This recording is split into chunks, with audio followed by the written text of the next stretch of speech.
So we'll hopefully continue on for a little bit longer to talk about Bhugarba Goswami. Probably, devotees may be less familiar with Bhugarba because there's not a lot written about him, but he is an extremely important personality in our Gaudiya lineage. And Bhugarba and Kashishvara have a strong connection in service to Govindaji. There's a verse about Bhugarba that says, "I revere the illustrious Bhugarba Prabhu, who is said to have been born from the bowels of the earth." We'll talk about that later. He bestows love of Krishna, and he delights in the service of Govinda Dev. He is compassionate, simple, and always joyful. So this is a description of Bhugarba. So you see how he is also closely connected with Govindaji. That, the Govindaji deity was really the heart of the Gaudiya community for, generation after generation. It's described in, Krishnadas Kaviraj describes in the Chaitanya Charitamrita the mood of the service of Govindaji. I'll read that, a verse that he's written about Govindaji. In that temple of Govindaji, thousands of servitors always render service to the Lord in devotion. Even with thousands of mouths, one could not describe this service. And then Krishnadas Kaviraj goes on to describe the exalted nature of many of the servants who cared for the Lord. And Kashishvara and Bhugarba are mentioned by him, so they were important servants of Govindaji. And he gives a glorious description of the chief servitor, also Sri Haridas Pandit, who was a disciple of Ananta Acharya, who Bhaktisiddhanta Saraswati Thakur says was Sudevi. And he's also the person who established the Ganga Mata Mat in Puri. Then Krishnadas Kaviraj goes on. In other words, he's glorifying, he's explaining how glorious are the pujaris and the servants of Govindaji. He mentions also Govinda Gosai, which I mentioned, Kashishvara Goswami's disciple. And that also, he also mentions Bhugarba's disciple, Chaitanya Das, who is also a priest of the Govinda deity. So you see how they were all working together to serve the Lord, and how they trained their disciples to continue on with that service. And so you get the drift from this descriptions by Krishnadas Kaviraj that, Govindaji's servants and his pujaris were of the highest caliber of devotees. It was not just, simple new people or something. It was really these elevated servants were doing the intimate, personal, direct service to the Lord, because this deity seva, it's what we do in the spiritual world. So it is a very exalted service. And it's so interesting in this sense to think about Srila Prabhupada. The magnitude of his mercy in the early days of ISKCON. If we just see how really he engaged so many young ladies as the head pujaris of our temples. What mercy. It's just an extraordinary history, what Srila Prabhupada did for us. We hope we will not let him down. It was one of his big concerns, was whether the deity worship would go on properly in his absence. And you see in Vrindavan, there's all these lineages that continue on with the service. We have to also do like that. Very, very, very important. So anyway, this is, in this way, Bhugarba and Kashishwara, they were one in heart in the service of Radha Govinda. And of course, Bhugarba came to Vrindavan quite a bit before Kashishwara, but they were bonded through this service. And really, this is really a key to creating close, tight bonds of love with other devotees, is through service rendered to the deity together. I mean, I don't know. I think of people that I served with in the early days as a pujari, and you just don't forget. You just have some kind of special bond. It just never goes away, that you served the Lord together. When you work to try to really do something nice, make a nice offering, make a nice outfit. And, this makes us love each other, and it has to be that way. How can we serve the Lord without it being pleasing to Him by the loving relationships and reciprocations that are all going on around that? So the early life, as far as Bhugarba's early life, well, I haven't seen anything. The only thing that it is mentioned in Sadhana Dipika, that Bhugarba was actually the Lokanath Goswami's paternal uncle. So, maybe he was a little bit older, but I don't think he would have been much older than Lokanath. And Lokanath was maybe a little bit older than Mahaprabhu. I always try to figure out the ages and dates, but it's not easy. But we do know that Lokanath was from Jeshore in Bangladesh, so possibly Bhugarba may have come from that area also, but that's just a speculation. But we do know that Lokanath and Bhugarba were the closest friends and constant companions throughout their entire life. In Bhakti Ratnakar, it's said that they were one in heart and mind. Lifelong friendships, lifelong relationship. Such a nice example. How loving relationships, Vaishnava relationships, can be a shelter for our whole life.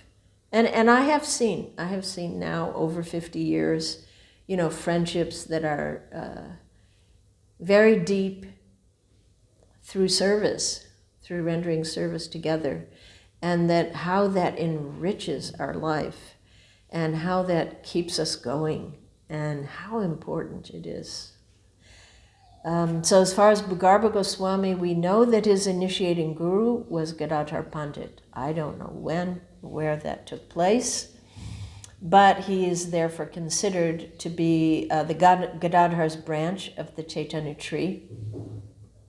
And also another friend that it's mentioned, Sri Bhagavat Das, was a fellow disciple of Gadadhar Pandit, and was a very close friend also with Bhugarba, and that he also came and spent the rest of his life in Vrindavan. Although I'm not familiar Bhagavat Das, but it is mentioned in the Chaitanya Charitamrita.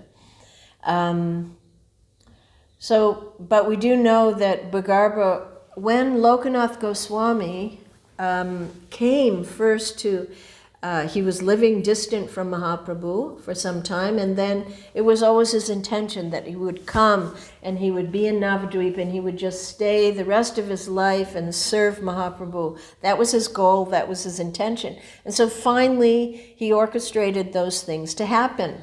And so he arrived there so happily in Navadvip and met with Mahaprabhu, thinking, this is where I'm going to be the rest of my life, so happy. And then Mahaprabhu shocked him and immediately gave him a different mission. And he said, go live in Vrindavan. Now there was nothing there, or very little there, let's say. And he said, but I'll meet you there later. And Lokanath was just shocked. He was torn. He was torn in so many ways, like, leave. Leave Mahaprabhu. How? You know, it will break my heart. And then go to Vrindavan? What is there? There's nothing there. It's so far. It will be so difficult. And you have to think like you're being given this mission. And then how hard that's going to be. It reminds me of like when Prabhupada sometimes would just say, you know, okay, apparently there was one time when they were, you know, some devotees were on the train with him, going happily, traveling with Prabhupada, and then when the train stopped, he said, okay, you should get off now, and you should open a temple here. What? No, we want to go with you. But they did it. And, you know, examples like Tamal Krishna Maharaj, no, you should just go to China. Just go to China. No, but Prabhupada, I want to stay with you, you know. No, go to China. You know, so this mission, you know, but this, I mean, well, you can't compare anything to it. You know, he was going to walk across the entire country and go to a jungle where nothing is there and begin a mission. Wow. You know, that was big. And he was in so much distress. And apparently Mahaprabhu gave some indication to him also that he was going to take sannyas soon. And he was completely mortified to hear that. And the idea of him shaving his head and going off in the forest, the whole thing was just too much. And he was crying. He was crying. And, you know, Lord Chaitanya did everything, embraced him and consoled him. And he explained how dear this Vrindavan is, how dear this project is to his heart. But still, Lokanath was, I don't want to go. And but then Mahaprabhu said, but this will make me happy. And that was the clincher. Well, yeah, we're not about our own gratification. We're about pleasing. And he thought, well, if your pain is, if my pain is going to be your pleasure, then so be it. So of course he surrendered. And what an example of this highest mood of devotion, you know, to just surrender like that. But Bhugarba Goswami was there when this was transpiring, when this exchange was happening. And he saw how unhappy was Lokanath. And so he just, well, I'll go with you. He volunteered to accompany him to Vrindavan. Wow. Now that's a real friend, you know, not a fair weather friend. Oh, I'm staying here. Yeah, you can go. You know, but this was a time of need. He saw, wow, this is going to be big. This is going to be difficult. And just see how distressing it is for him. So he volunteered. So that is the nature. We see something about the nature of Bhugarba Goswami. What a nice person. So off they went, the two companions, and walking through the jungles across the entire country. They went through Ayodhya and Lucknow, and they went through many holy places, and finally arriving in Vrindavan. And, you know, although they were fully following the order of the Lord, they were constantly in intense separation, you know, crying, missing him so much. And, you know, but they were so lucky they had each other. And there is one sloka that states that Bhugarba, he only wanted to talk about Lord Chaitanya. So, you know, this is the process. This is how when the heart is aching and you're in pain and you're feeling separation, then the process is just keep talking about the Lord. So that was Bhugarba. He just wanted to talk about Lord Chaitanya. And in this way, one, you know, feels the presence of the Lord while he's speaking. Actually, I understand this to some extent in regards to, you know, when Srila Prabhupada departed here in Sri Vrindavan Dham, the following day, you know, devotees were lost. just lost what to do. And so devotees began to gather in the temple room. And I don't think it was a planned program, but what ensued was that everybody just started talking about Prabhupada. One person after another took the microphone and just on, and it was just bliss. And, you know, we could feel that this is all we can do. This is how we're going to keep feeling Prabhupada. We just have to keep talking about him, you know. And when we are, we're happy, you know. So this was a practical experience of how to soothe the heart by just talking about the Lord, the Lord's pastimes, or his devotees. And then everything becomes tolerable. So they arrived there. They arrive in Vrindavan to this dense forest. And what a mission they had. From nothing, they were supposed to create a foundation for sharing Krishna bhakti everywhere. I mean, this was their mission.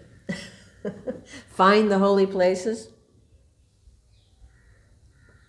install deities. How? Only by full surrender, you know, crying out. It's said that they used to cry out, "Oh, Vamsi Vat, where are you?" All these different... I mean, there were some devotees there, as far as I understand. Subhuti Roy must have been there before them. But, you know, there really wasn't much, you know. So, such an extraordinary time in Vrindavan, you know, that they just performed extraordinary service, that it was excruciatingly difficult materially and spiritually, because materially, you know, it was just sort of a deserted place for centuries. There had been invasions and desecration of rulers. It was a wild forest. And most of the holy places were not, you know, had been covered over. So, you know, materially, it was difficult. And spiritually, they were far away from Mahaprabhu and all the devotees. And so, you know, it's a struggle to build a mission. But Lokanath and Bhugarba were inseparable associates, and they did that together. And they were close because they shared the mission together, you know. So there really is nothing that makes people closer than doing the mission together. You talk to Sankirtan devotees, you know, when you go out together out into that dark world and you're with other Sankirtan devotees, you really bond. You know, so this was the early days of the mission. And they didn't know how is this going to unfold, what they're really doing, what, you know, how Vrindavan will develop. There was no like structured plan. They didn't know. They just had to have faith. This is what Mahaprabhu wants me to do. I just do it. I mean, it's just extraordinary. The early days of the mission. It's sort of like when Prabhupada came in the early days, you know, it was also excruciatingly difficult, you know, how Prabhupada was, you know, alone. He didn't have, you know, Lokanath Goswami. I mean, he had in his heart, but alone, you know, no money, no place, nowhere to even bathe or eat, a cold, dark, hellish place. What it's like to establish a mission. What Prabhupada did. Unbelievable. And also early devotees, the kind of austerities, the kind of things that you have to do to establish a mission. You have to do, you know. So, you know, even though Bhugarba and Lokanath, they were renounced people, they didn't need much. But, you know, even to fulfill the mission of the Lord, you know, some facilities are required, you know, so it's not easy. So everyone that started to come afterwards, they had great, great respect and great appreciation for these pioneers and what they did in those difficult days, very difficult days. So, you know, we also have to feel gratitude for those who For those who did this, as Kashishwar, all those Goswamis, and what to speak of also our own mission, our own, people that have done extraordinary austerities to establish this mission. I mean, now things are pretty cushy, things are handed on a sort of silver platter in some ways. Temples are there, deities are there, books are there, everything, So, at least we need to feel gratitude for these people that were willing to go, to do the hard work, to establish it. So then, while they were there, though, at some point they heard the news that Mahaprabhu had taken sannyas and gone to Puri, and then he'd gone south on pilgrimage. So it's like they were like in the madness of separation. They're like, oh, we have to go see him, So as far as I know, Bhugarba and Lokanath, they traveled way down the south. They tried to find Mahaprabhu. And then Mahaprabhu had gone to Vrindavan, like he said he was going to meet them there, and they weren't there. Can you imagine? Oh, my goodness. All the way down south, back, walking. And then when they get back to Vrindavan, they rushed back to Vrindavan, then they realized their mistake, and then they heard that Mahaprabhu had gone off to Prayag, and so they're just, we're going to keep going, and then eventually Lokanath had a dream, and Mahaprabhu said, no, you stay there. And he pacified. I don't know, it was Lokanath that I know of that had a dream, and that he instructed them that you stay there. And even though that instruction was maybe more difficult than death, far away from the Lord, carrying out his instructions, just by carrying the Lord in their heart. And they never got the association of Chaitanya Mahaprabhu again. They never did. Wow.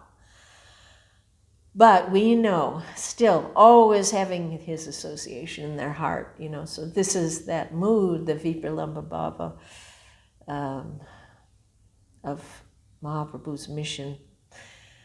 We see so much of this spirit of separation, that there's nothing they would rather do than to run off to Puri and be with the Lord, but his order was to stay, so they never saw him again. So this service and separation, it provides actually very intimate inner association. And of course, not long afterwards, Rupa, Sanata, and so many of the Lord's associates came, and Braj became alive with all these extraordinary activities going on, and great devotees there. And Rupa Goswami was caring then for all the devotees. He even got cows so that the devotees could have milk. And, so the big service was started, but had Lokanath and Bhugarba not gone there, none of that. They set the foundation, so that then things started to happen. Such a big service they were entrusted with. So we are very indebted to them. And they were seen, as the senior most there. They were respected by age and by experience, highly respected. So, you would think, well, why don't we know more about them? Because they were just averse to name and fame. And they just forbid, don't talk about us. Don't, they just didn't want to, So then, of course, we know that later Lokanath became the spiritual master of Narottam Das Thakur. So no doubt Narottam Das Thakur had much association and love for Bhugarba also as the best friend of his spiritual master. And he mentions him in his songs. There's one song where he sings, "O Hari, why am I addicted to this abominable path of karma?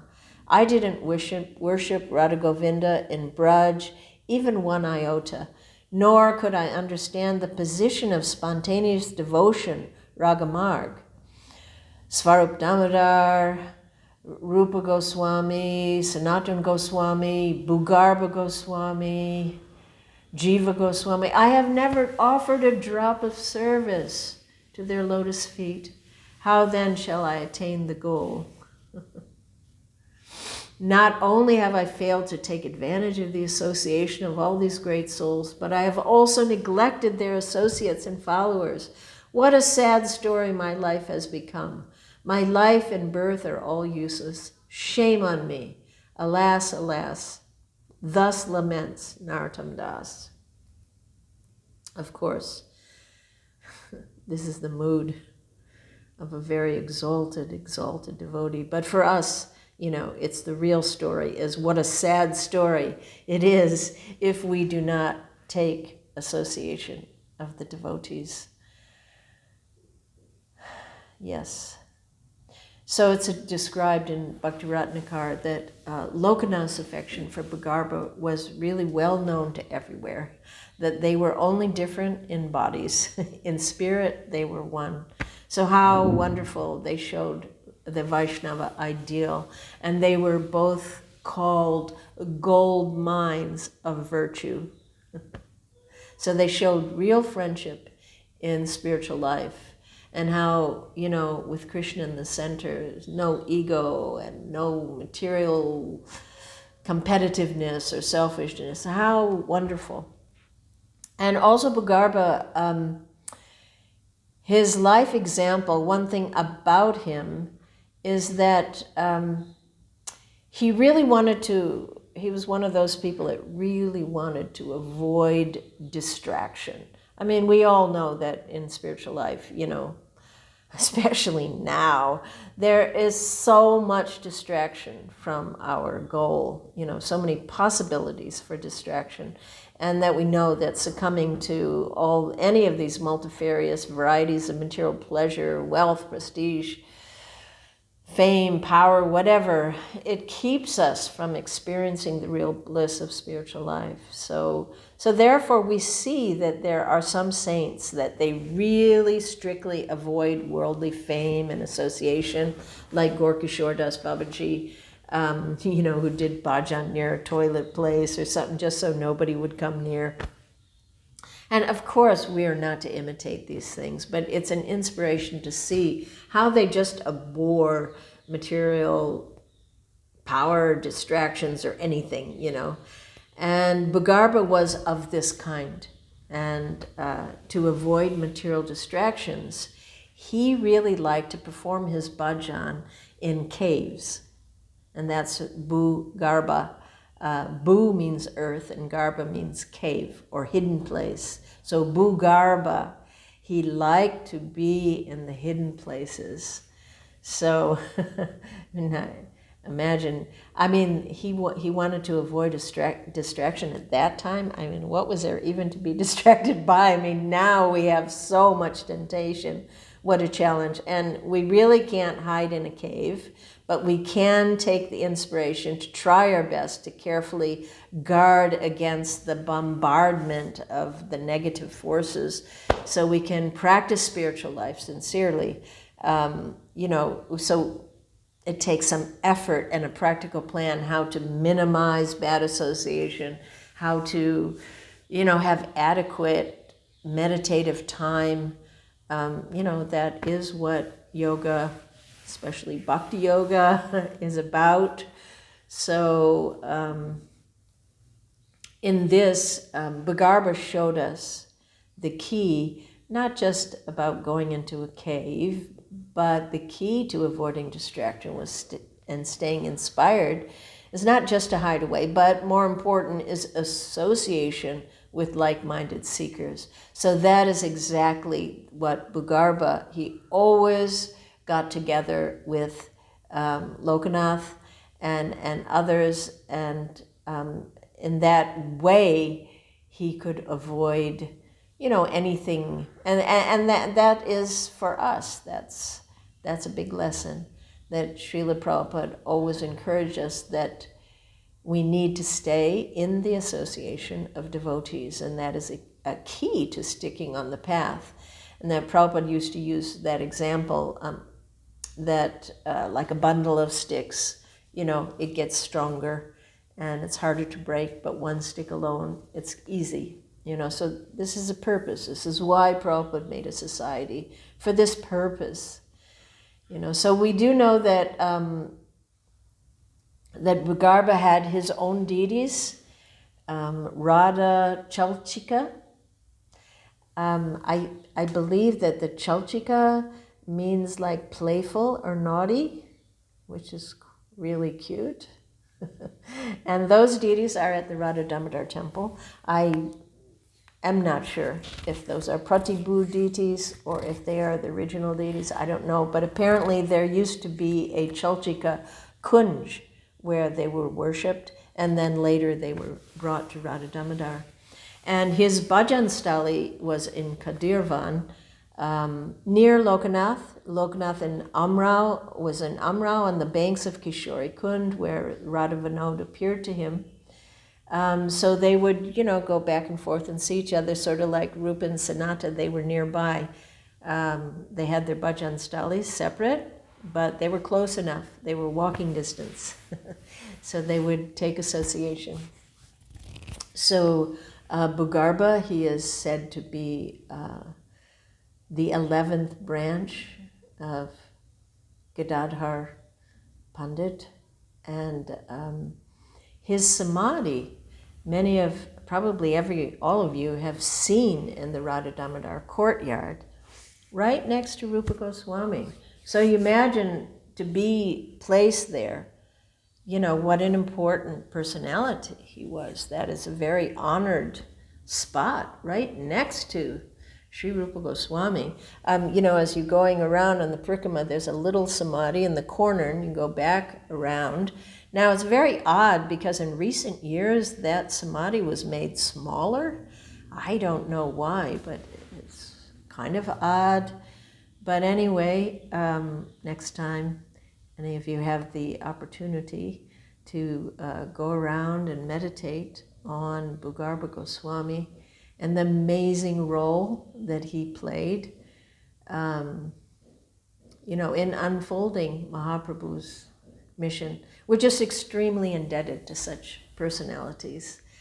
And we can pray to them for their mercy, that whatever small difficulties that we have in our practice, which comparatively seem like ridiculously small, that seem like mountains to us, but really are very small, that we can gracefully endure whatever difficulties we have to undergo and continue with determination in our service in Mahaprabhu's mission.